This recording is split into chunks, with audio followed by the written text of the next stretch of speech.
Je m'appelle Loïc Pagan, je suis moniteur d'escalade à Besançon et je vais essayer de vous montrer ce que c'est que d'être dans la peau d'un grimpeur. Avant de partir, je fais ce qu'on appelle la lecture de la voie, donc je m'imagine la voie.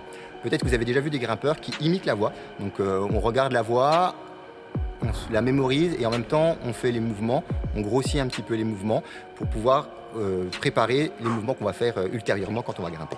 Cet exercice est hyper important pour être optimal dans sa performance. Une fois sur place, on peut encore regarder la voie pour pouvoir, quand on est plus près, pour voir si la lecture qu'on avait faite était optimale. Et une fois qu'on est là, on essaie de prendre des décisions, de prendre les bonnes et d'avancer dans la voie. L'anticipation et la tactique qu'on va utiliser pour pouvoir grimper est hyper importante. Il faut comprendre les mouvements, il faut savoir trouver son rythme, savoir quand il faut accélérer, quand il faut savoir ralentir, prendre des positions de repos, gérer sa respiration pour grimper de la manière la plus fluide possible pour s'économiser un maximum.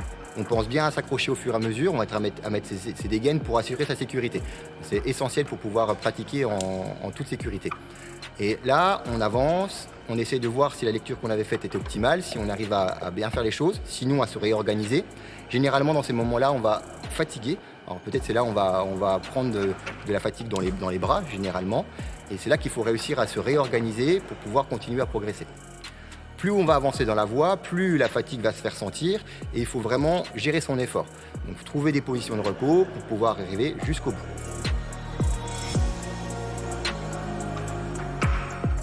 En dehors de la fatigue qui se fait au fur et à mesure, c'est pas seulement un effort continu, c'est aussi des mouvements, on appelle nous un peu des mouvements de bloc, des mouvements plus complexes dans la voie. Donc des fois il faut prendre des décisions et faire les bons choix.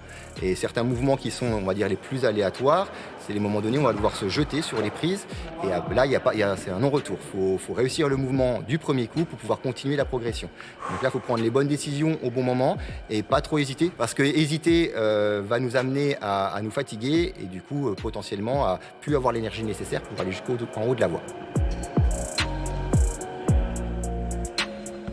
Il faut optimiser tous ces mouvements, on sent la fatigue de son corps et c'est à ce moment-là qu'il faut vraiment s'appliquer, qu'il faut forcer. Voilà, on sent que son corps nous appelle vers le sol, on sent que la gravité nous pousse vers le bas et à ce moment-là, nos bras fatiguent et c'est à ce moment-là qu'on se bat, qu'on sent les bras qui commencent un peu à se tétaniser et cette sensation est un peu grisante de pouvoir se dire allez, il faut aller au bout de ça, il faut avancer, il faut aller à la prochaine prise qui est un peu meilleure et pour pouvoir permettre de se reposer pour pouvoir atteindre le sommet.